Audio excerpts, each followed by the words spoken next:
stories, a little bit of imagination, utilizing stories to bring significant lessons, which is hard for me a little bit because it's a little bit abstract. It's not like, it's not like I don't know. I like manuals, kind of like, I don't know. I'm just weird like that. All right, number one, those below.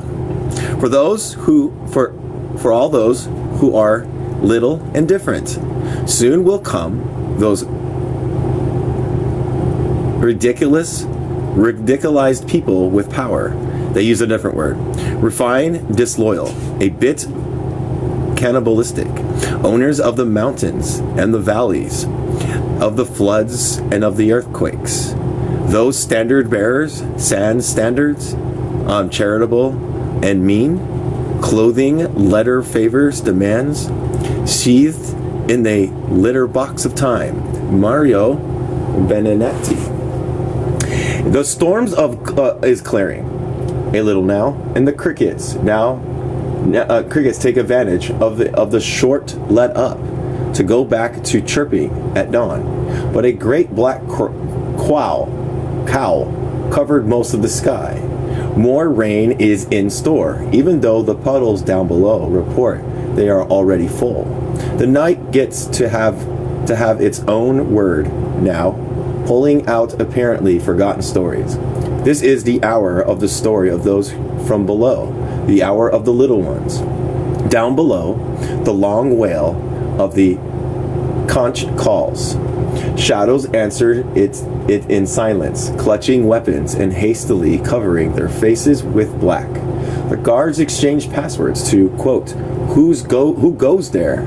Hope invariably answers. The motherland. Night watches over the world of the forgotten. To do so, she has made soldiers out of their recollections and armed them with memory and relieve the smallest one's pain. Rain is not down below. The faceless shadow pursues his vigil. He certainly keeps at his writing or reading, but always smoking that increasingly short pipe. Well, since there is nothing to do up here, let's visit the little hut again. Then if it rains again, we'll be undercover. Here we are. Veya. The mess is even more spread out now. Papers, books, pens, old lighters. The shadow toils away at his writing. His filling pages after page. He goes back over them. He takes some out, adds others. From the little tape player comes a very other sound, like music from a faraway land in a faraway language.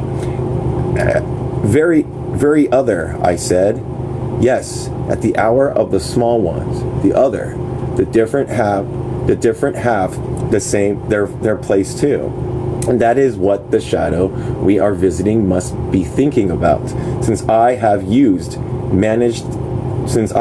just managed to read the other, heading on the one pages. But let's give him time to finish, to more fully craft the bridge between what he thinks and feels and the elusive conquet, the word. Good he seems to be done. Sorry. He gets up slowly and leisurely goes over to the corner that is his bed. We are in luck. He has left the candle lit. Yes, here are a few pages conveniently left on the table. The one on top reads, let me get to it.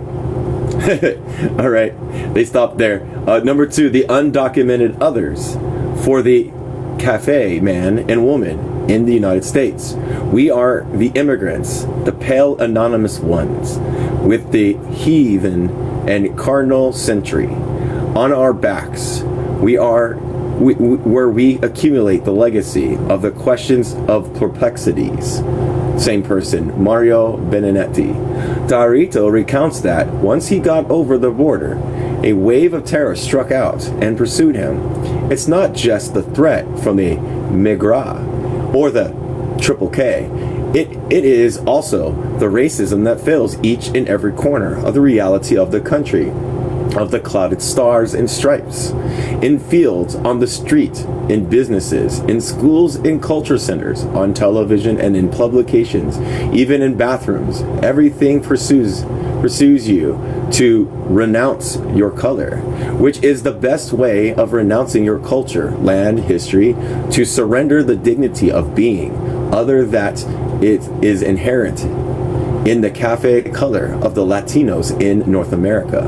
Those little brown people, quote unquote, say those who hide behind the classification of human beings by the color of their skin, those in a criminal system that classifies people by purchasing power, always in direct proportions to the sales price. The more you sell, the more you can buy.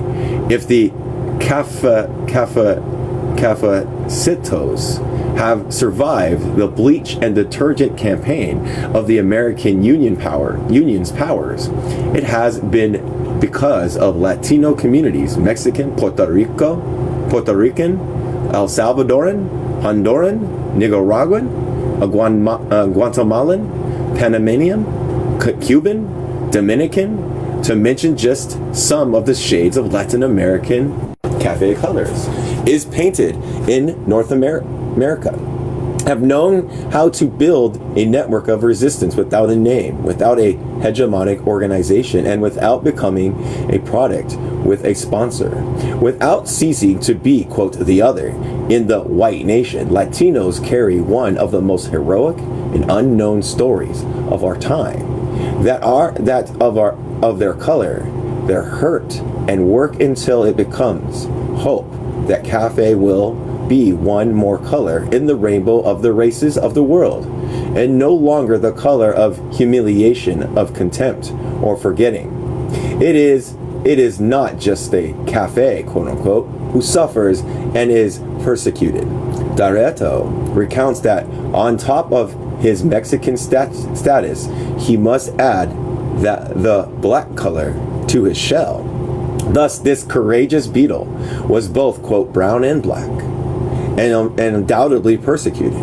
And he was undoubtedly helped and support, since the best of the Latino and black communities protect him.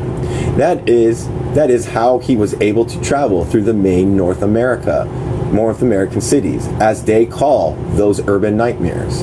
He didn't walk along the tourist routes through the glamour and the marquees. Dareto walked the streets below, where black people and Latinos were building the resistance that will let them be without ceasing to be the other. But Dareto says that is a story for another page. And now Dareto, Black Shield, or Dareto as Gando, they use the N-word for black. If you're not globalized, it insists on the importance of my announcing with grand fanfare his new book, which he calls Insomniac Tales of Full Sail. Now he's given me a story that he says he wrote in remembrance of his days as a wet. They're not going to read it. Or that's another word for probably the same thing, which I'm not using, in the United States. So those are both slurs that I'm not using. Section 3, above and below, are relatives to the struggle waged to subvert them. That's a very good long title, I tell Dareto. Stop whining and include the story, or you'll get no treasure, Dareto threatens with his hook. So let's go then. Once upon a time, there was a little floor who was very sad because everything happened above him. Quote, "What are we complaining about?" the other floor asked him. "Well, what are you complaining about?" the other floor asked him. What else can a floor expect? So the little floor never spoke of his dream, that suddenly lit light he could fly up into the sky, where the little cloud would fall in love with him. The little cloud would show up from time to time and never paid any attention to him. The little floor just grew more and more unhappy, until his sorrow was so great he started to weep and weep and weep and weep. How many times are you going to put, quote, and weep? 2 or 3 are plenty, I interrupted Doretto. No one censors the great Doretto's black shield, much less a big-nosed cabin boy, and a running-nosed one at that, Doretto said, pointing a threatening finger to the fearsome plank on which wretches walk directly into the sharks' bellies. I detested without comment, not because I'm afraid of sharks, but because a dip in the water would be fatal with my perennial flu. And weep and weep and weep. The little floor wept so much that all the things sitting on top of people walking above him began to slip off. The next thing you knew, there was nothing and no one above him. The little floor had wept so much that he became very light. Now that nothing was on him, the little floor started to float upwards and flew very high up. He finally got his own way, for now he is called Sky, and the cloud was questioned, became rain, and fell on the ground, from where she writes him letters in vain, saying, Saletto, Lindo, pretty little sky. The moral of the story, don't look at what is down below you, for when you least expect it, it could fall on your head. Tan-tan. Tan-tan is the story over. I asked uselessly. Doretto was no longer listening to me, remembering the old days when he worked as a mariachi in the east end of Los Angeles. Mariachi in the east end of Los Angeles, California. He had put on a cowboy hat and was swinging off key and song that says, ay, yay, yay, yay, sing and do not weep, because when you sing, oh pretty little sky, you will make all hearts grow happy. And afterward, he let go and out of tune cry, ai yaloisako no tel ranji. Sorry. Health to you, and I believe will be late, weighing anchor.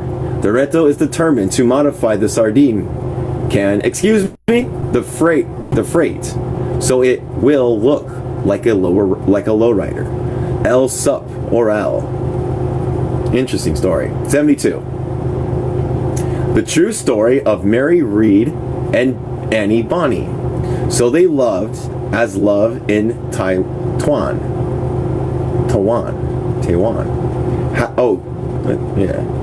Had the oh my gosh, essence, but in one. Two distinct division, none. Number therein love was slain. That William Shakespeare, the phoenix and turtle. For lesbian, homosexual, transsexuals, and I can't say that word, the admiration and respect.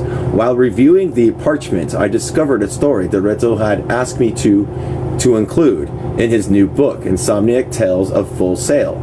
It is about a letter whose sender is unknown. The signature is ineligible. The address is also an enigma, although it is clear that it is not apparent where is a he or a she. You'd better see it for yourselves. Upon my soul, the absence of the distinction between masculine and feminine is explained completely in a letter itself. The date is smudged, and we don't have the technology here to determine when it was written. But it seems to me that it could be just as easily to be written centuries as weeks ago. You'll see what I mean. Let's go then. Dear you, Pirate's story recount that there were two women, Mary Read and Anne Bonny, who dressed up as men, and as such sailed the seas in the company of others, buccaneers, taking towns and vessels, hoisting the standard of the skull and crossbones. The year was 1720. The different stories have one or the other living and fighting, an eventful sailing life of those times. They met each other on a pirate ship commanded by Captain John Rackham. Legend has it that As each one thought the other was a man, a love blossomed between them. But on learning the truth, everything returned to normal, and each went her own way. However, the story wasn't like that at all. What I'm writing you is the real story, and one that will not appear in books, of Mary Read and Annie Bonny. It was entrusted to me because people still persist in spinning yarn only from the conventions of and common sense they shall share, while the conventions of the other get no further than disproving silence, condemnation, and neglect. This is part of the story that walks across underground bridges that the others extend so that they can exist and be recognized. The story of Anne Read and Annie Bonny is a love story, and as such it has its visible parts, but the greatest parts are always hidden in the depths. In the visible part, there is a ship, a slop, to be more precise, a pirate, Captain John Rackham. Both ships and pirates were protectors and accomplices in that love that was so very other and different, that the story above was used to cover it up so it could be heard by later generations. Mary Read and Annie Bonny loved each other, knowing they shared the same essence. Some stories relate that the two were women who, although dressed as men, met knowing each other to be women as women, loved each other beneath the affectionate gaze of lesbian. They said the BOS. Others say the two were men who hid behind pirate clothing, that they were attracted to the same sex, and that they hid their homosexual love and their passionate meetings behind the complicated stories of women pirates disguised as men. In either case, their bodies met in the mirror that discerns that what is forgotten by being obvious. Those hidden places of the flesh intertwine in knots that, when undone, inspire sighs and torment, places sometimes only known to those who are the same. With lips, flesh, and hands, they extended the bridges that joined those who were the same, making them different. Yes, whatever the case, Mary Read and Annie Bonny were transvest, and I'm saying that, who discover each other and met in a masquerade. Both the same, they revealed themselves as different and lost all separateness and became one. To the unconventionality of their being pirates, Mary Read and Annie Bonny added that of their abnormal and marvelous love. Homosexuals and lesbians, always, Mary and Annie courageously overcame being cast outs, those whom normality would put in chains. While the men surrendered without putting up any resistance, Mary and Annie fought to the end before being taken prisoners.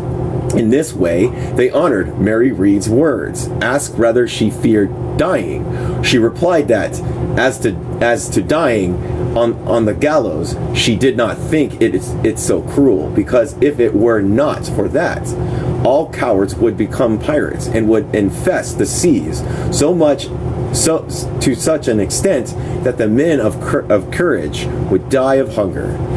That if the punishment were left up to the pirates, they would have none other than death, because their fear of the fate kept some cowardly criminals honorable.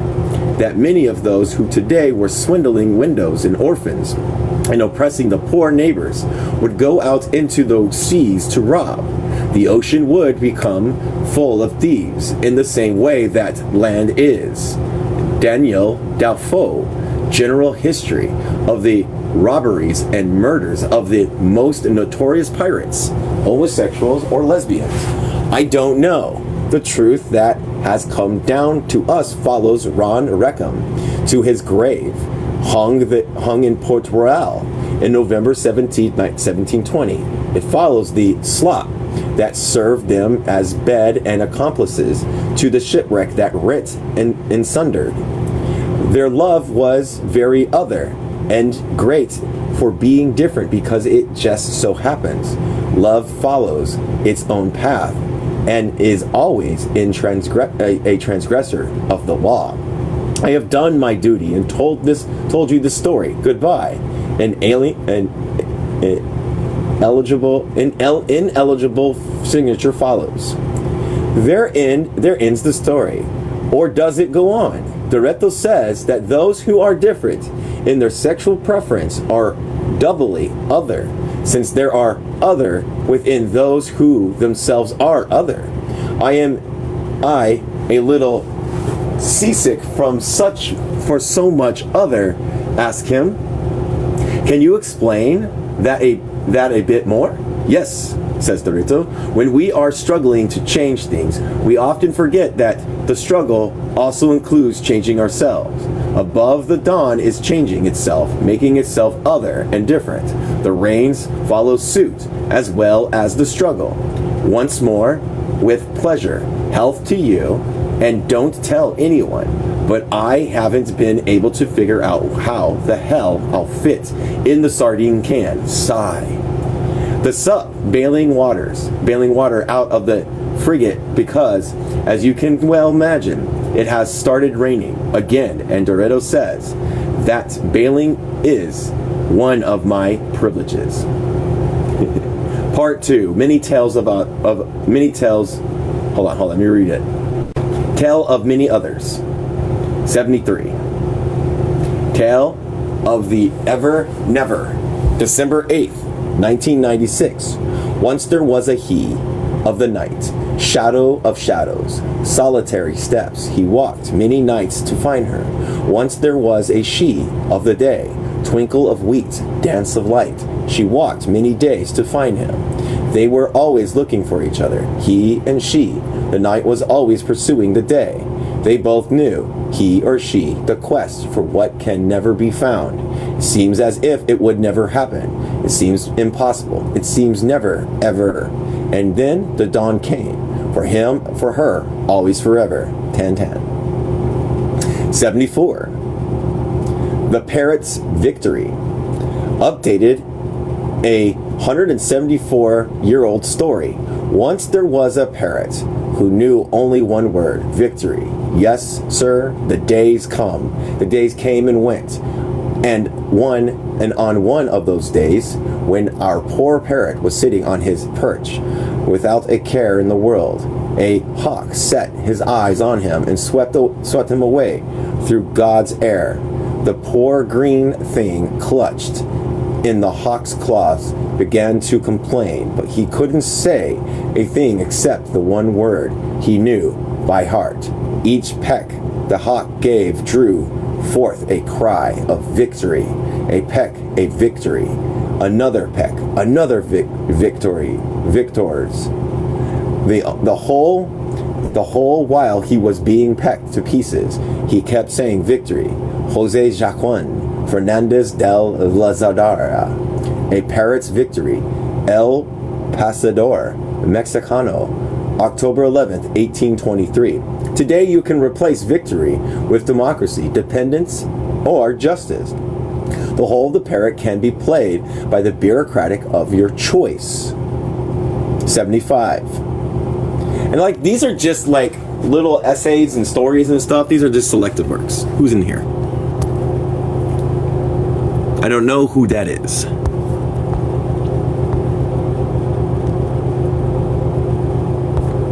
That's awesome. You bought some books.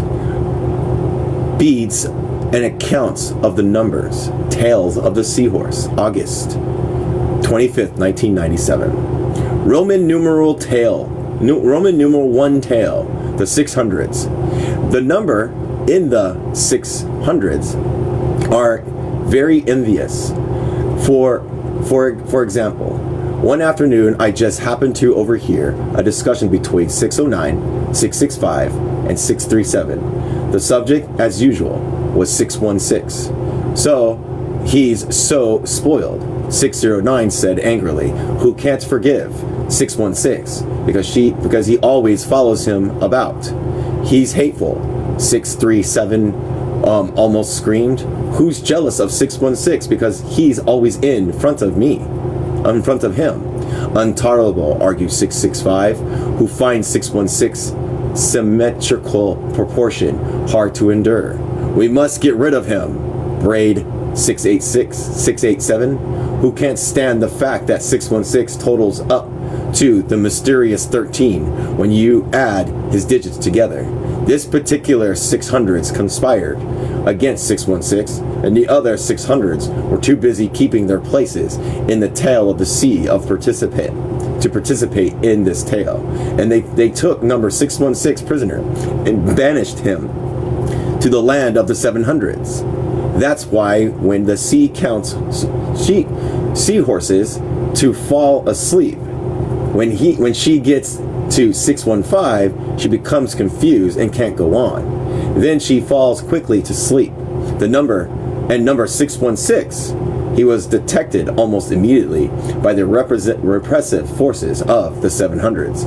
He was accused of being a destabilizing, incompatible force and condemned to divide himself 88 times until he reached his 7 of origin. Tan. That's usually the end. Roman numeral 2. Roman numeral 2 tale. The 100. One would think it, but the hundreds are the most complex of all numbers. According to them, they reflect good taste and exclusivity. To be one of the 100s, they say, is a sign of superior taste and lineage. The arrogance is reflected in the 100 daily behavior. Number 101, for example, believes he is unique and original, seeing himself as an alpha and an omega. The rest share his sentiment. After us, there are only commoners, goes the slogan of the 100 Club, which, as its number indicates, has only 100 members. Tan. Roman numeral 3. The number 1 is, well, known as the most elusive of numbers, and rightly so. I mean, it's enough to know that when 1 is 1, one wants 2. Jesus. Roman numeral 4. Tale of the 200s. This is funny. I don't know. Someone's going to have to help me draw the distinction of what these mean, because I can't get it. I'm sorry. I know other people are getting it. And that's good. That's good. That's all that matters. Frankly, the 200s are number of inadequate tendencies.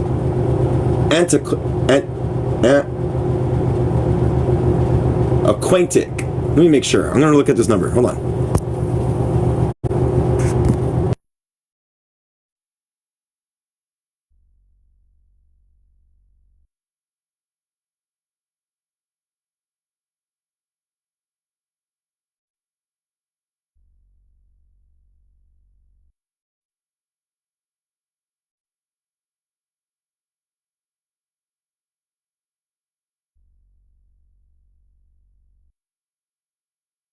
Okay, so it's aquatic tendencies.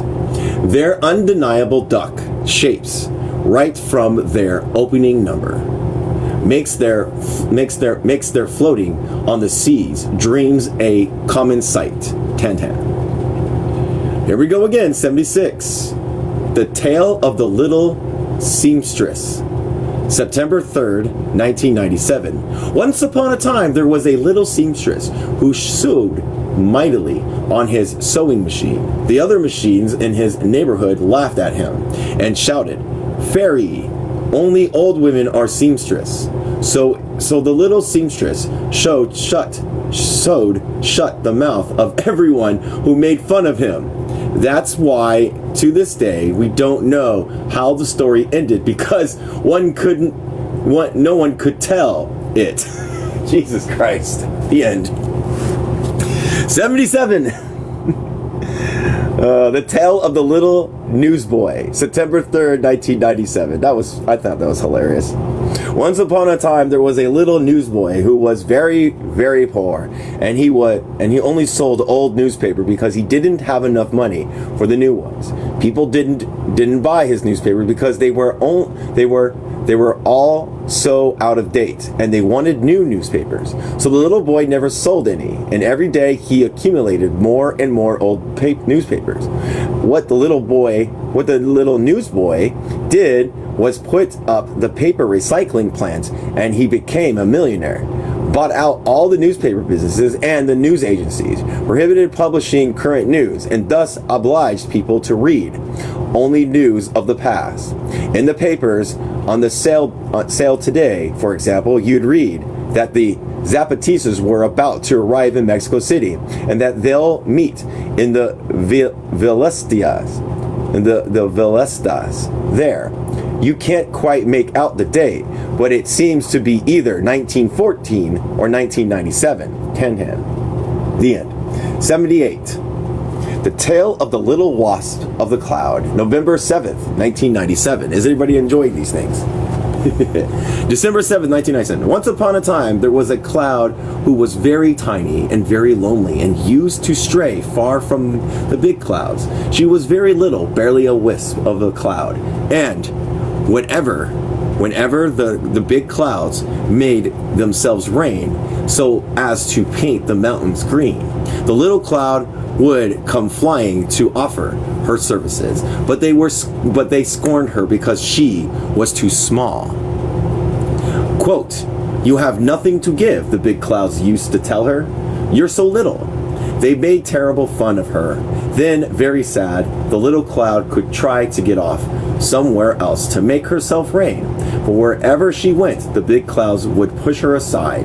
So the little cloud went even further off until she came to a very dry place. So dry there wasn't a single branch growing. A little cloud told her mirror, "I forgot to tell you, this little cloud carried a mirror so she could talk to herself when she was alone." Quote, This is the perfect spot to make myself rain because nobody ever comes here." The little cloud made a great effort to make herself rain and finally let out one little drop. That is, the little drop disappeared and turned herself into a little raindrop. Little by little, the little cloud, now a little raindrop, came falling down. All on her lonesome she fell, and she fell, but there was nothing waiting for her down below. At least the little raindrop splashed down all by herself. Since that desert was very quiet, the little raindrop made a lot of noise when she splat down, right on the stone. It woke up the earth, who asked, "What's that noise?" It was a raindrop falling," the stone answered. "A raindrop? That means it's going to rain. Quick, get up. It's going to rain." She warned the plants, hiding underground from the sun. The plants got right up and took a peek and more a moment the whole desert was covered in green. And then the big cloud saw all the green from afar and said, "Look, there's a lot of green over there. Let's make ourselves rain on that place. We didn't know it was so green." And they went to make themselves rain on the place that had been desert.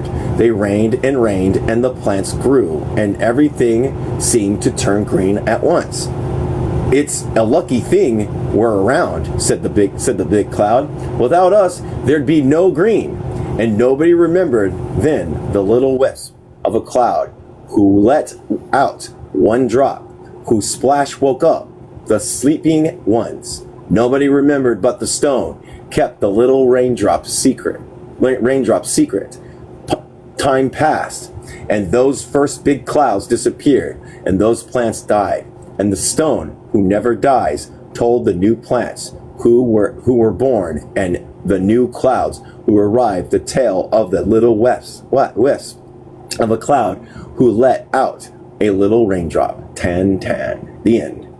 79. The story of the schizophrenic pig. Oof. January 6, 1998. So I'll just take a moment to tell you that I've done a mule for Adulio. Adulio is 5 years old, and was born without hands. Two small stumps and the genetic cost of so many decades of misery marked the end of his arms. Nevertheless, Aldelio ingeniously grips colored pencils between his stump to color in the drawings I make for him. Ever since, in a while, he comes to demand a drawing and secretly hoping for a candy reward shows me that he's colored. Here comes the mule now. Adulio has chosen to paint it blue. So now there are blue mules? I ask him. There are, he says slowly, since it's impossible to show him that mules with blue heads don't exist, and Adulio knows that this, so he can brazen it out. I opt for telling him one of those stories the seahorse whispers to the sea during the long dawns of the mountains of the Mexican southeast. And so, even as he looks at me skeptically, I recount. Once there was a little piglet, or porky, a Japan dialect, who thought he was a chick. From the time when he was just a baby, he played, ate, and slept with the little chicks. But he had a problem that grew bigger just as fast as he did. He had trouble climbing into the roost where the other chicks slept.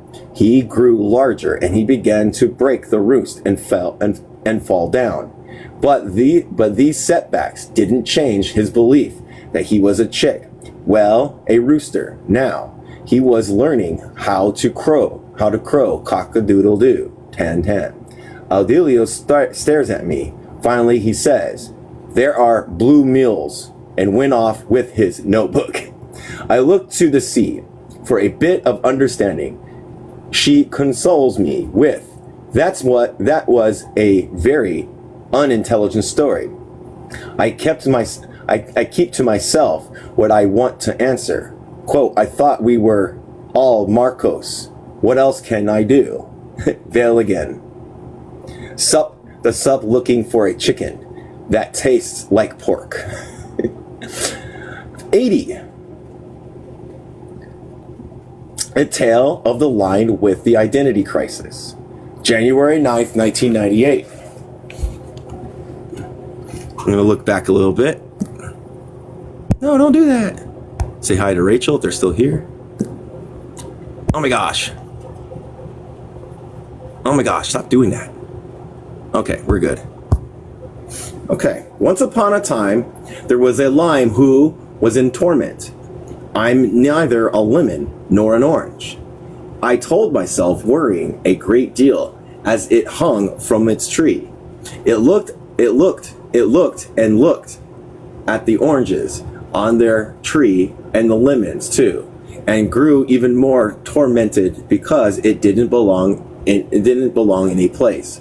The soul in Adul came along, cut the line down from its tree, and began playing soccer with it, using it for a ball. I'm cured, shout the ex-lime as Alio dribbles to Saul and kicked it towards the opposing goal, which was, of course, a chicken coop. The yell, "Goal!"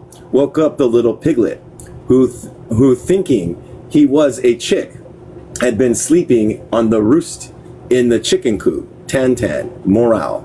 The closet has more than one door. 81. The Tale of the Nonconformist Little Toad. I was woke up because Colleen called. Oh, nice. Well, I'm sorry. The Tale of the Nonconformist Little Toad. February 24, 1998. Once upon a time, there was a little toad who wouldn't conform to being a toad. He wanted to be a crocodile. So he went down to the swamp looking for the crocodile and told him, I want to be a crocodile. The crocodile answered, you can't be a crocodile because the way things are. You're a little toad. Yes, said the little toad, but I still want to be a crocodile. What do you have to do to be a crocodile? The crocodile said, there's nothing you can do. You can be born a crocodile. That's just how things are. A crocodile is a crocodile. A little toad is, the little toad said, but I don't want to be a little toad. I want to be a crocodile. Do you know any place I can go or anyone I can talk to about my not wanting to be a toad so they can let me be a crocodile? I don't know. Maybe the owl knows, the crocodile answered. So the little toad went into the woods to look for the owl. There he met another little toad and asked him where he could find the owl. He only works at night, the little toad answered. But be careful when you talk to him, because owls eat little toads. The little toad awaited for nightfall, and while he waited, he built himself a fort to protect himself if the owl attacked. He piled one stone on top of another until he had himself a little cave, and he went inside it. When night came, so did the owl. From inside the cave, the little toad asked, Mr. Owl, do you know any place I can go or anyone I can talk to about not wanting to be a toad so they can let me be a crocodile? That's what I really want to be. Who's that? Sorry. Where are you? The owl asked in turn. It's me. I'm right here, answered the little toad. The owl swooped down on the little toad to grab him with his claws. But since the little toad was inside the cave, the owl only grabbed one of the stones and ate it, thinking it was the toad. Then the stone's weight made the owl drop right down to the ground on his belly, began to ache. Ow, ow, howled the owl. Help me get this stone out of my belly, or else I won't be able to fly. And little toad said he would help him only if he would answer his question. First help me, and then I'll answer your question, the owl told him. Oranges and lemons, said the little toad. Tell me the answer first. If I help you get rid of the stone first, you'll eat me, and I'll never get the answer. Okay, said the owl, I'll answer, but the one you should tell about your not wanting to be a little toad is the lion. He is the king of all beasts, and he knows why everyone is who everyone is. Now help me get rid of the stone. Lemons and limes, said the little toad. If I take the stone out of your belly, you'll just keep on eating little toads. There, you see, said the owl. You won't conform to being a toad for no reason at all. You still worry about the other little toads, even while you say you don't want to be one. But the little toad paid him no mind and went to look for the lion. The lion lived in a cave, and the little toad thought that perhaps lion might eat little toads too. So he had an idea. He soaked himself in a puddle and rolled himself in dirt and came out disguised as a rock. When the lion came out of the cave, the little toad said, Mr. Lion, I've come to tell you how I don't want to be a toad because I want to be a crocodile. Who are you? Asked the lion. The little toad answered, It's me. I am right here. But you're a little rock. That's all this. What's all this about, little toad and crocodiles? Asked the lion. Well, I've come to tell you how I don't want to be a toad because I am not what I want to be, but only what I really am, said the little toad. That's the way things usually are, said the lion. You are what you are, and you can't do something else. All you can do is to be at being at what you are. The lion yawned philosophically. Just then it began to rain, and the rain washed away the mud covering the little toad. So you could see that he was a little toad and not a rock. The little toad still didn't know whether the lion eat little toads. So he left, hopping all the way back to his pond. The little toad hopped along very sadly, hopping and hopping because he was what he was, and he couldn't be anything else. And all that he could do was to be good at being what he was. With these sad thoughts, the little toad arrived at his pond, and he hurried to look for the crocodile. But when he arrived at the swamp, he didn't see the crocodile. He looked and looked, but he couldn't find him anywhere. He asked the other animals, who said, "Didn't you hear? A hunter caught the crocodile, and now he's a purse and a pair of crocodile shoes." The little toad sat and thought.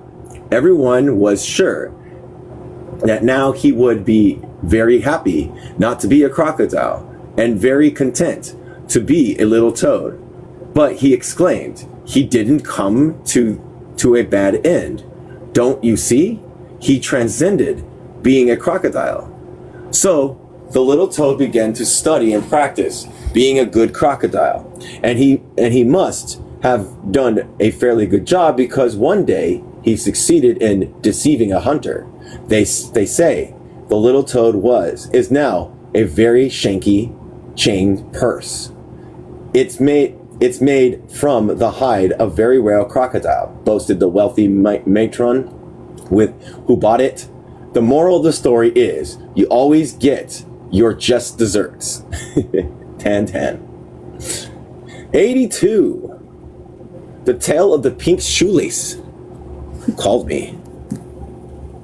My mom, of course. All right. Hello.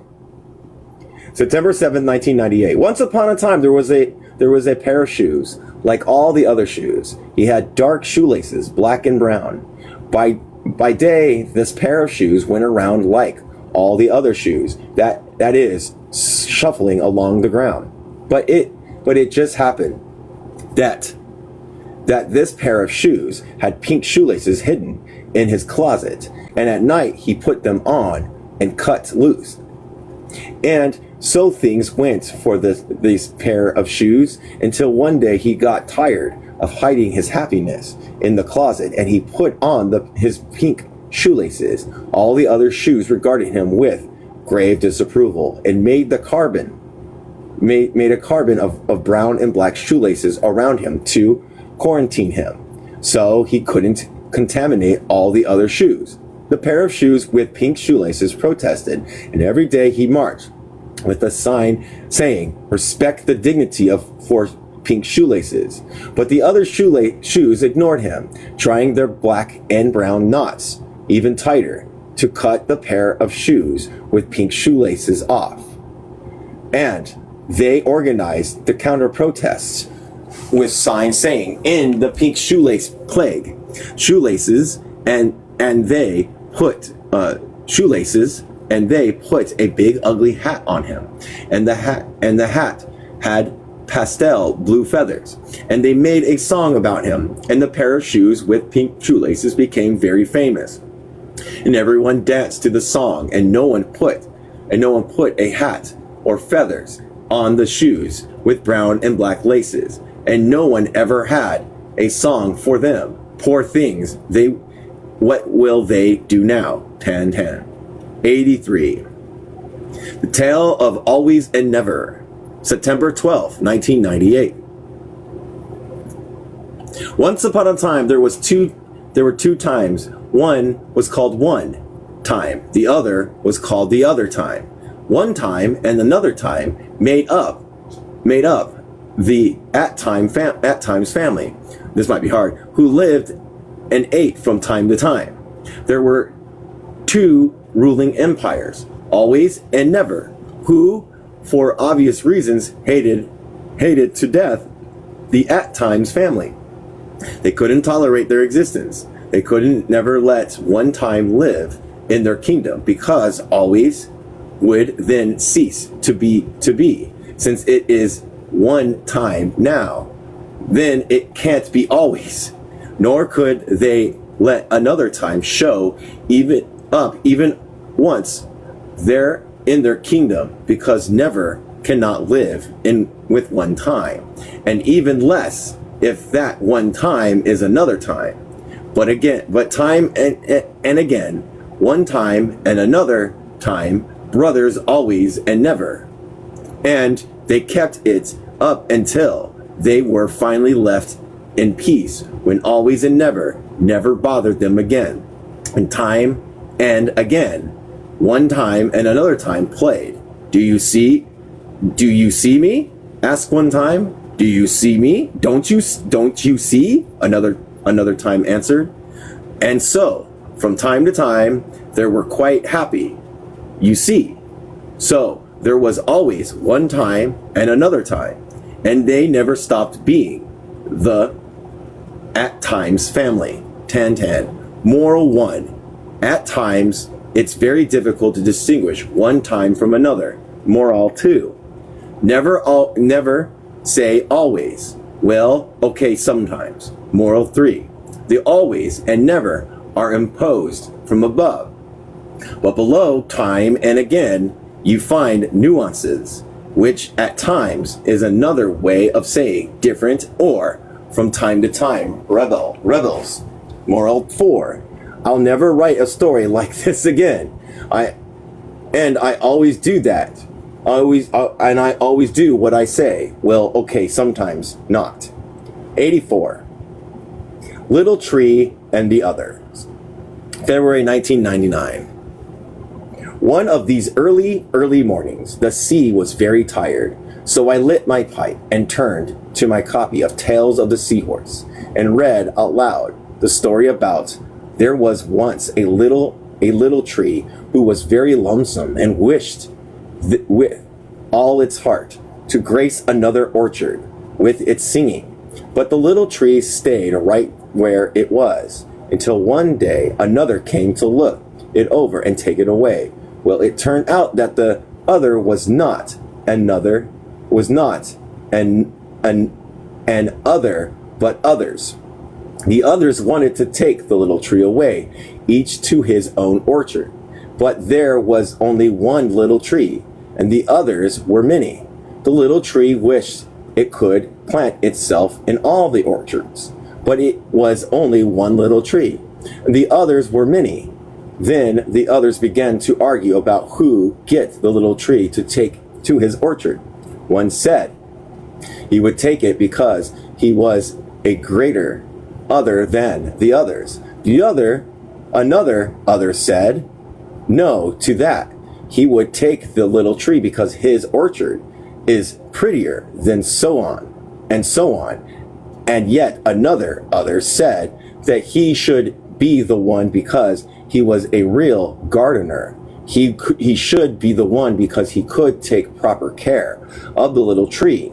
And so the arguing went on for quite a while. They couldn't come to an agreement with each other because even though they were others themselves, each didn't respect any other of the others other than themselves. Finally, they stopped fighting when they said that each one of them should take a piece of the little tree.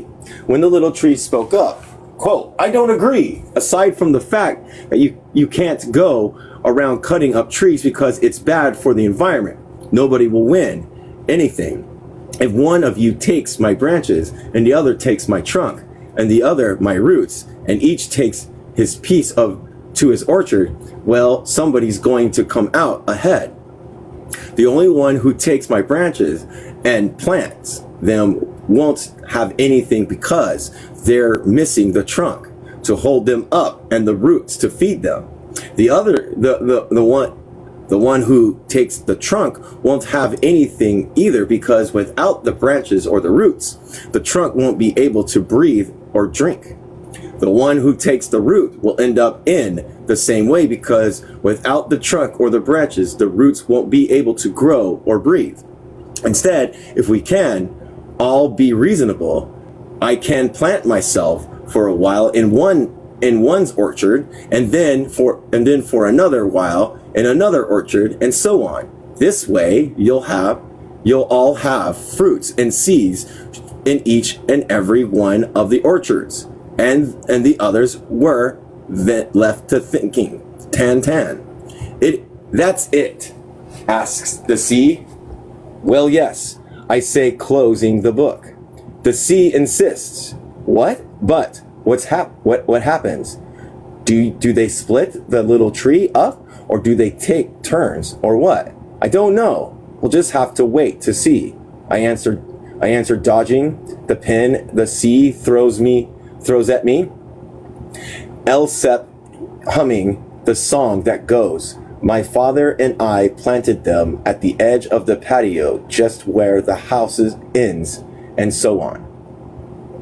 85. The light and flower and the dawn. November 1st, 1999.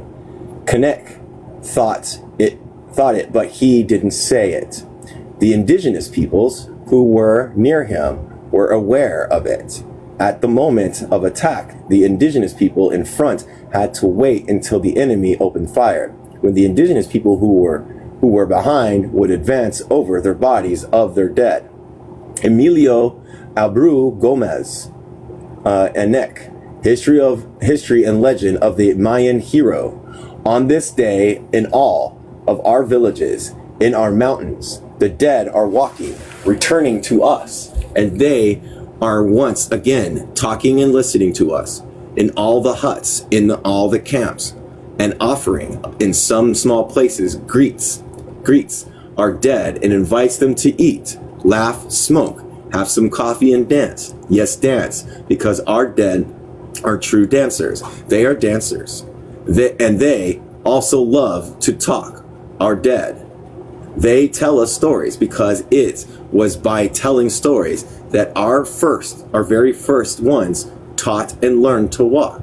So our dead take the same way as we do to the dead whom we are. The days of the flowers are the days of the dead in our mountains. Today's story is the light, a flower, a dawn.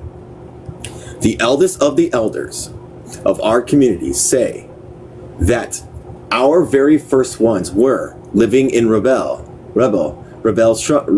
struggle, even then, because the powerful had already been subjugating and killing them for a long time. The powerful becomes so because he drinks the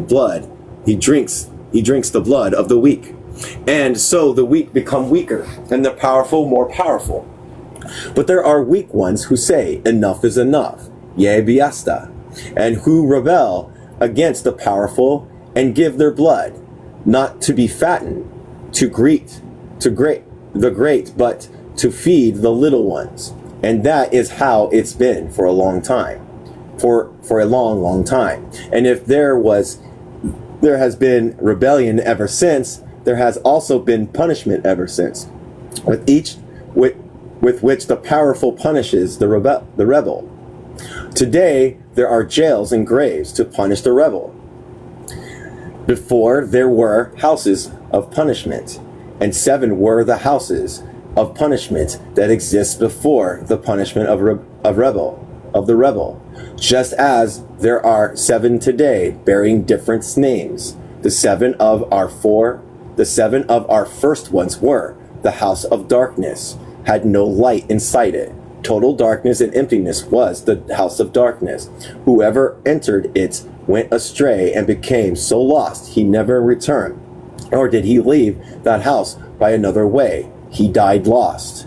The house of cold had a very icy and strong wind inside it that froze everything that entered it. It was cold for the heart and cold for the feelings.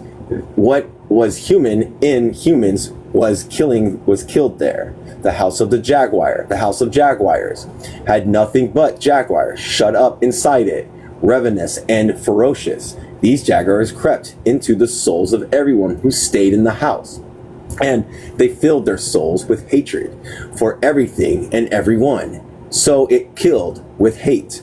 The house of bats held nothing but bats who screeched and cried a bit, and in biting they sucked the faith out of everyone who entered there. So he could no longer believe in anything and would die of skepticism. The house of knives had many sharp and keen blades inside it, and anyone who entered there would have his head or his thinking cut off, or so he would then thoughtlessly die a death of his understanding. The house of sorrow and nothing but sorrow, such a sorrow that anyone who stayed there would go the M-word, M-A-D, and in his sorrow forget that there are others, forgetting and dying a death without memory.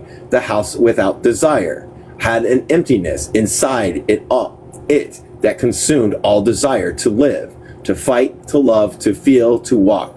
And anyone who entered there, when he was left empty, died in life, because to live without desire is to live death. And these were the 7 houses for the rebel, for anyone who wouldn't passively accept his blood fattening the powerful, and his death would give life to the world of the dead. A long time ago there lived 2 rebels, Hanapi and Azbulenquik. They were called, and they were also called, the hunters of the dawn. Evil lived in the deep hole named Balabi,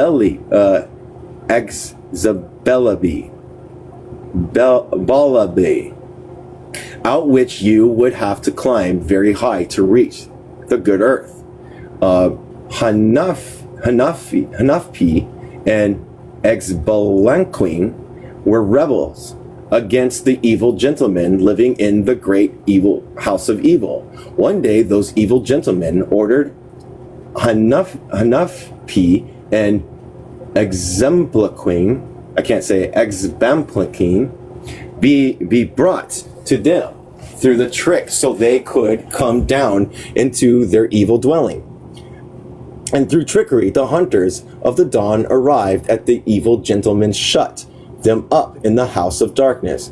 They gave them a torch and 2 cigarettes for light. They told them they must pass the whole night inside the house of darkness, and on the following day deliver the torch and the 2 cigarettes back whole. And the guard would watch all night to see if the light from the torch and from the 2 cigarettes ever went out. If the torch and cigarette were whole the next day, when Hanapi and Exbalanquin would die, the 2 hunters of the dawn were not afraid. No, seeming content, they said to the evil gentlemen that what they proposed was fine, and settled into the house of darkness. And then they used their thinking, and they called the macaw, a bird who guarded all the colors, and called him to lend them red. And with it they painted the end of the torch, so that from far off it looked as if it were burning. And the Hanupi and the Exbalanquin called the fireflies and asked 2 of them for their company, and they ornamented the end of the 2 cigars with them, so that from far off it really looked as if the 2 cigars were lit. The dawn came, and the guard informed the evil gentleman that the torch had been lit all night long, and that the 2 hunters of the dawn had been smoking their cigars the whole time. The evil gentlemen were happy, because this would give them a good excuse to kill Hanupi and Exbalanquin, because they wouldn't be able to fulfill their agreement to deliver the torch and the 2 cigars whole.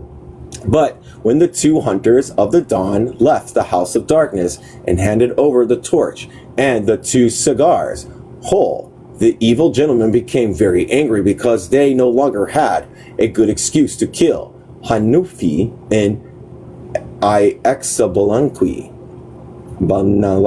I can't say it. So they said to each other, "These rebels are quite intelligent, very intelligent. Let's look then for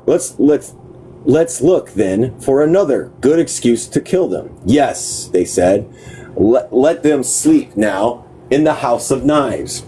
That way they will surely die, since it will cut off their understanding."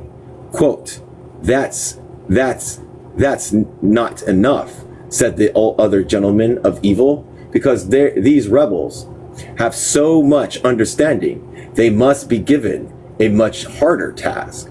one they won't be able to carry out, so that if the knives don't kill him, we will have another good excuse to do away with them. That's good, said the evil gentleman, and they went to where Hanufi and Ixbalanquin were, and said to them, quote, now you must go rest, so we will talk again tomorrow, but we are telling you now quite clearly that tomorrow at dawn you are to give us flowers. And the evil gentleman laughed a little because they had hardly warned the guardians of the flowers not to let anyone approach during the night to cut flowers, and if someone were to approach, to attack and kill them. Fine, said the hunters of the dawn. And what colors do you want? Do you want these flowers to be that we must give you? Red, white, and yellow, responded the evil gentleman, and they added, we should make it quite clear to you that if you don't give us these red, white, and yellow flowers tomorrow, we'll be greatly offended, and we shall kill you. Don't worry, said Hanafi and Ixbalanquin. Tomorrow you'll have your red, white, and yellow flowers. And these two hunters of the dawn settled into the house of knives. The knives were about to cut them into many pieces when Hanufi and Ixbalanquin stopped them and said, let's talk. The knives stopped and listened. And this is what the two hunters of the dawn said. Quote, if you cut us, you'll gain very little. On the other hand, if you do nothing to us, we will give you the flesh of all the animals. The knives agreed and did not harm the Hanafi, did no harm to Hanapi and Ixbalanquin. And ever since then, that is why knives have been used for cutting animal flesh. But if the knives cut human flesh, and the hunters of the dawn pursue it to make it pay for its crime. And when Hanapi and Ixbalanquin were quiet in the house of knives, they're thinking whole and lively, and they said to each other, now what can we do to get the flowers the evil gentlemen want, since we already know they have alerted their guardians, and they will kill us if we go near to cut the flowers in the gardens. And the two hunters of the dawn kept thinking, and then they realized they needed the support of the little ones.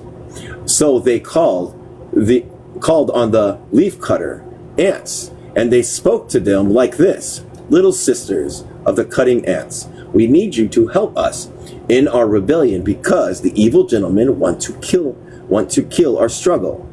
Very well, the cunning ants told them, and they asked, how can we help your struggle against the evil gentleman? We are asking you to please go to the garden and cut red, white, and yellow flowers and bring them here.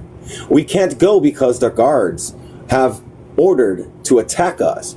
Since you are little, they won't even see you, and they will pay you no attention. Fine then, the ants said. We are happy to do it, indeed, because we little ones have our own ways of fighting the evil gentleman, no matter how great or powerful they may be. The cutting ants left, and there were very many, but very little, and they went into the gardens, and the guardians did not see them because the ants were so little. And then the ants began cutting and carrying the flowers. Some cut while others carried, and some cut and carried red flowers, and others cut and carried white flowers, and others cut and carried yellow flowers. And they finished quickly, and quickly they bore the flowers they bore the flowers to where the two hunters of the dawn were. On seeing the flowers, Hanapi and Ixbalanquin, became very happy, and this is how they spoke to the cunning ants. Thank you very much, little sisters Although you are small, your power is great, and because we are so grateful to you, you shall always be many, and nothing big will ever be able to attack you. And that is why they say that ants always resist, and no matter how big their attackers are, they can't be defeated. The next day, the evil gentleman came, and the two hunters of the dawn gave them flowers they wanted.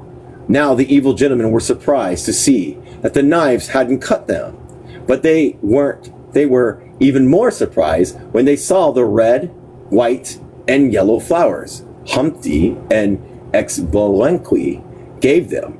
And then those evil gentlemen grew very angry and set about looking for more excuses to do away with the rebel hunters of the dawn. What time is it? 20 minutes. 86. The Words That Walk Truths. October 21st, 1991. I'd like you to let me know. To tell you a story having to do with seven, with sacrifice, with ancestors, with the land, and with the word. The story I am going to tell you comes from very far away. And I am not speaking of the distance of time, but the depths, because the story that gives birth to us don't walk through time or space. No, they're just there, being. And by being, life goes on above the stories and doubles the skin over them. Because life and the world are like that, with history wrapping itself up in the skin to stay warm and to be. And that's just how stories gather together, one above the other. So the very oldest are quite deep and the very far away and very far away. That is why when I say that the story I'm going to recount to you comes from very far away, I am not speaking of many miles or years or centuries. When the eldest of the elders of our people speak of stories that come from far away, they point to the earth to show us the place where the words that walk truths are. Dark is the earth, and dark is the dwelling where the first word, the true word, rests. That is why our very first father and mothers had dark skins. That is why those who carry history on their shoulders go about with faces the color of night. The history of the worlds that make this world comes from very far away. You can't find it hanging from a book or painted on a tree. It isn't in the flowing of a river or in the flight of a cloud.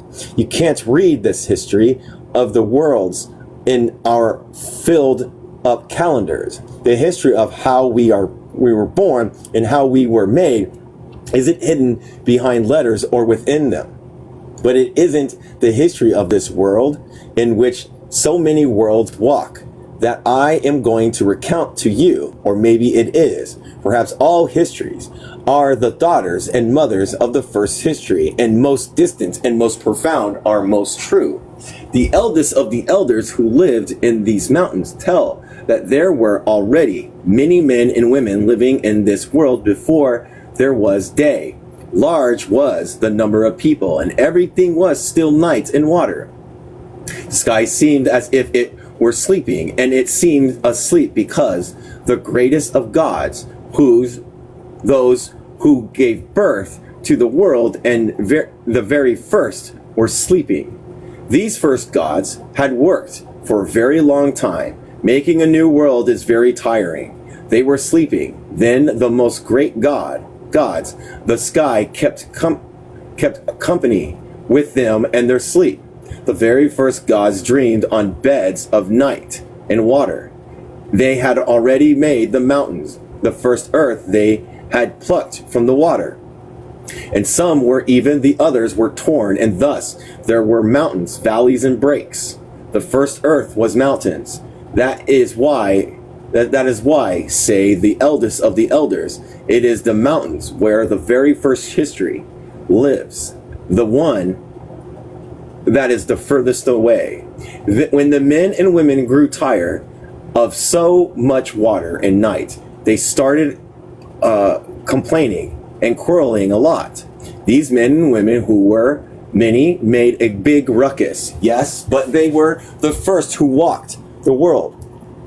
And they were already many colors, painting their skin and words. Such a confusion of noise woke up the first gods and the most great. And they asked the men and women living in the world why they were yelling so much. All of them began to speak at once and shouted and grabbed the word and fought to see who could talk the most and the loudest. And so they carried on. They didn't understand much of this. The first gods who were great and had given birth to the world. They couldn't understand what the men and women wanted because they weren't speaking, just yelling and fighting.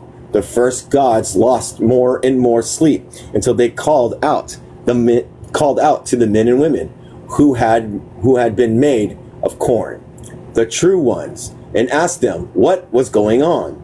The men and women of corn had hearts made of the word, and they understood what the word doesn't walk with, shouting or fighting, in order to embrace men and women.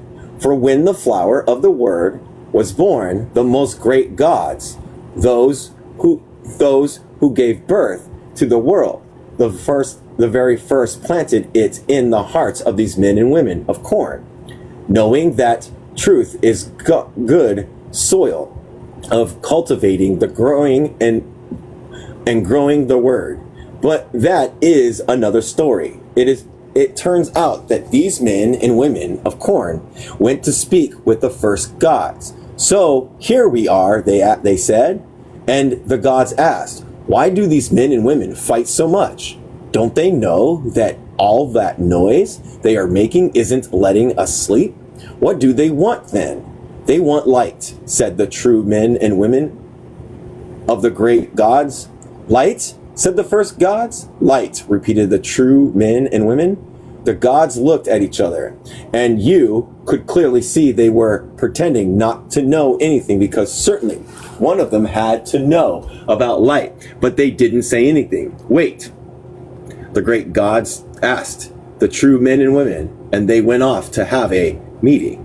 They were at it for some time, perhaps because it simply takes a long time to reach great accords, because light was no small thing. It was, after all, light.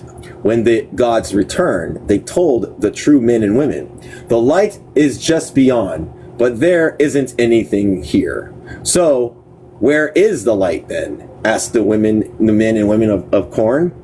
There, said the gods, pointing to the 7 points that guide the world. And the 7 points that mark the world are in front and behind, to one side and first. The gods pointed to one of the sides, and their word followed. The light is very heavy. That is why we don't bring it with us. It is still there. It weighs a lot. Not even we who are the first gods could carry it and bring it here. That is why it is still there. The first gods were silent and sad, because even though they were the most great, those who gave birth to the world, they hadn't been able to carry the light that the men and women needed to walk the worlds that make the world. And the saddest of all, the Harkan, also called Chaluho, Harkans, which means bolt with 1 foot, or lightning, because even though he was very great and powerful, he hadn't been able to carry the light because he only had 1 foot. The men and women of corn, the true ones, kept thinking, but since the shouting of men and women was so loud, they went up a mountain, and there they kept quiet to seek the word, and in silence they found it. The word spoke to them and said that they needed to make something that could carry the light, even though it was very heavy, so it wouldn't just stay on the other side. That is it then, said the true men and women. We just need to make something that will carry the light and bring it here. All right, then, the men and women of Korn said at once. And then they set about thinking how to make that something that could carry the light and bring it from very far away to this side. And they thought about it. They thought about what they could make that something out of. And they saw that the earth was good, but the earth crumbled when they just put a bit together. And then they threw water on it, and then it held together for a little. But when it dried, it crumbled apart again. And then they grabbed a bit of earth and threw a bit of water on it, and they brought it close to the fire, and it became strong and durable for a while. But then the heat of the fire itself broke it. Then they got an idea of blowing on it to cool it while it was by the fire. And they saw in that way the earth held together well with the help of water, fire, and wind. And ever since that is why clay has served to carry the whole things and hold things. And that is why the true men and women carried the light from very far away. And then they set about thinking about shape to give the something that would bring the light to this side. And then they thought that of all the things that walked and were in the world, the human being had the best form. And then they thought it gave that something the shape of a human being, that something which would carry the light to bring it to the world for everyone. And so they made a head, 2 legs, 2 arms for it. And the men and women of Korn became very happy, because now the cart that would bring the light carried it from afar, that had substance, the shape. But because everything was just night and water, and was very dark, that something would certainly become lost on the road. And the true men and women grew very unhappy. But then came Harkan, the heart of the sky, as they also call the lightning and thunder, and the storm, who walks on his one foot, but who is strong and shines. And the heart of the sky, also called Harkan, carved something into the skin of the dark, to give it the brightness of his one foot. And he carved it deep until he scratched the heart of the sky, and finally that something shone. But now his shape was no longer one head with 2 arms and 2 legs. All that scraping had sharpened it, and now it had 5 points. One where the head had been, 2 where the arms had been, and 2 more where the legs had been. But that something with 5 points still shone a little. And the true men and women became happy, because that bit of brightness would ensure that it would become lost on the road while going to carry back the light that was far away and so heavy. And let me make sure. Let's see here. 453. All right, almost done. 453. All right, cool. And then it was strong, and it even looked pretty with its 5 points, but it didn't walk. The true men and women gave quite a few pushes, but it just stayed right there. Now what? Asked the men and women of Korn. Well, we'll see, they answered, and they scratched their heads to see if that would make an idea come out. And because of that, ever since then, when men and women don't know something, they'll scratch their heads to see if the idea is stuck there. or sleeping. But no matter how much they scratched, they did not find their idea. And they went to ask the eldest of the elders of the community. And this is what the eldest of the elders told them: that something doesn't walk because it doesn't have a heart. Only things with hearts walk.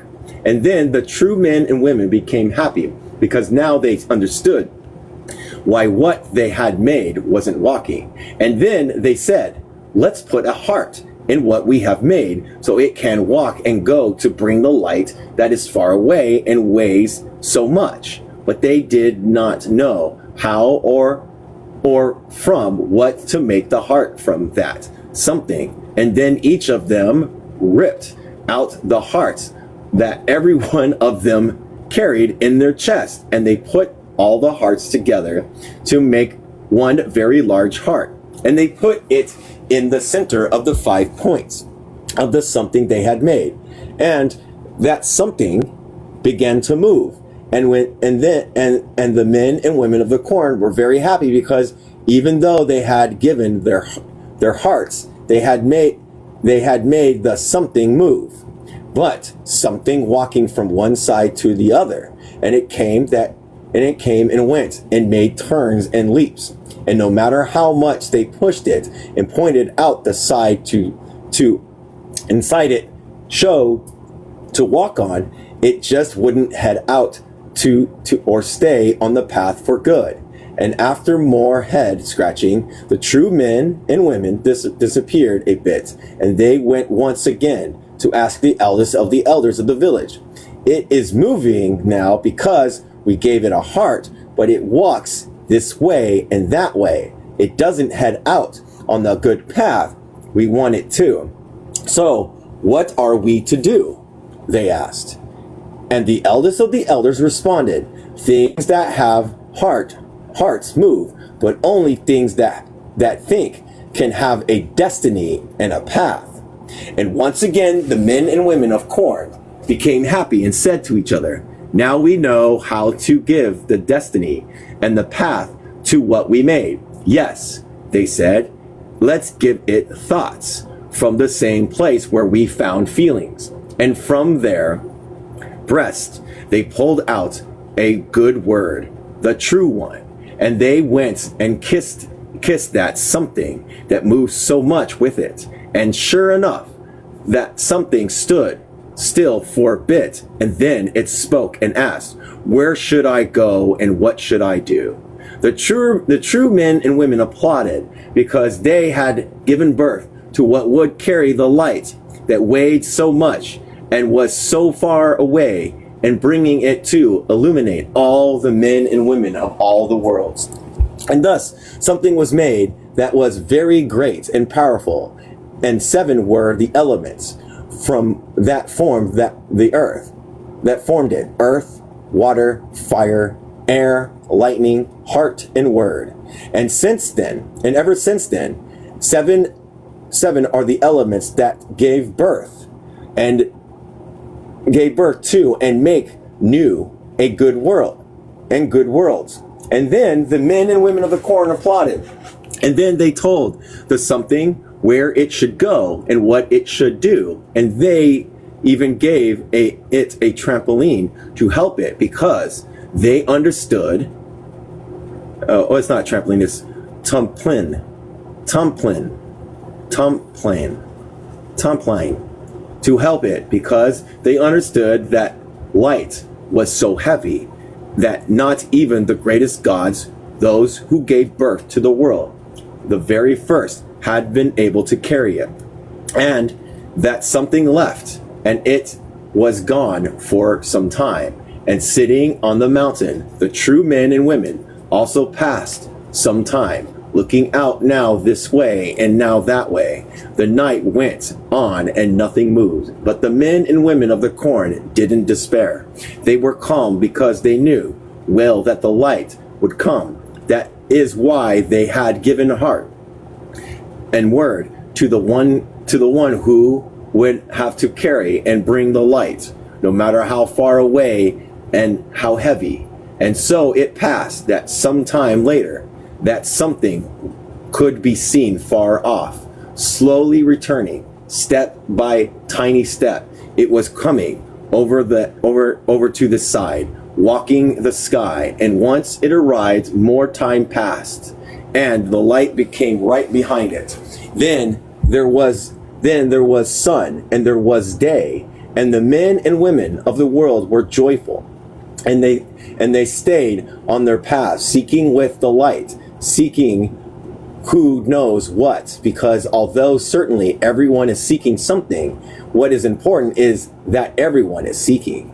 This is the story I wanted to recount to you, the story of how light came to this world. Perhaps you think this is just a story or a legend, like those who inhabited the mountains of the Mexican southeast, perhaps. But if you were to keep vigil in the night that embraces our land, you could see at daybreak to the east a star. She announces the day. Some call her Day Spring or the Morning Star. Scientists and poets poets have called her Venus, but our most ancient ones called her Iconqua, which means she who carries the world on her shoulders, or she who carries the sun on her back. We named her the Morning Star because she announces the night is ending and another morning is coming. This star, made by men and women of corn and the true ones, walks with feelings and thoughts, and faithfully it comes at daybreak. And I recount this story to you, not to divert you and take you away from the time you need to look at all the things that you have to look at in this meeting. No, I'm telling it to you because this story that comes from so far away reminds us that it is through thinking and feeling comes the light that helps us to seek. With heart and head, we must be bridges so that men and women of all the worlds may walk from night to day. And we'll stop this part 3, Old Don Antonio. And we'll start at 87, The Story of the Colors. And that will be 457. We're stopping at 457.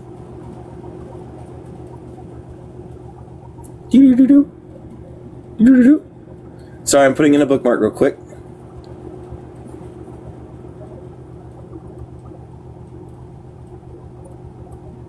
Hello? Hello. All right, so those stories were just for fun as far as I could tell. They were just fun little stories for us to read. They had some meaning to it. I just can't figure out the meaning. And I like they talk about this story, like it sounds like a creation story, you know what I mean? And they're talking about the struggle still remains, you know, it just was a different type of struggle within the story. So it seems to me that this is important because it's the creation story. It seems like. Yeah, this one seems a lot more important than the other ones. But I was talking about like the other stories about being a pirate and stuff like that. I think those had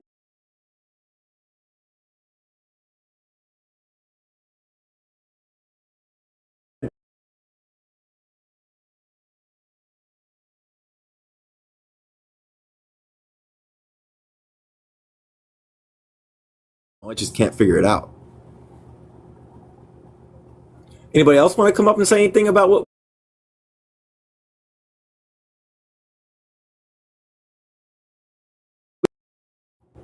Do you have anything else to say you would like to say? No.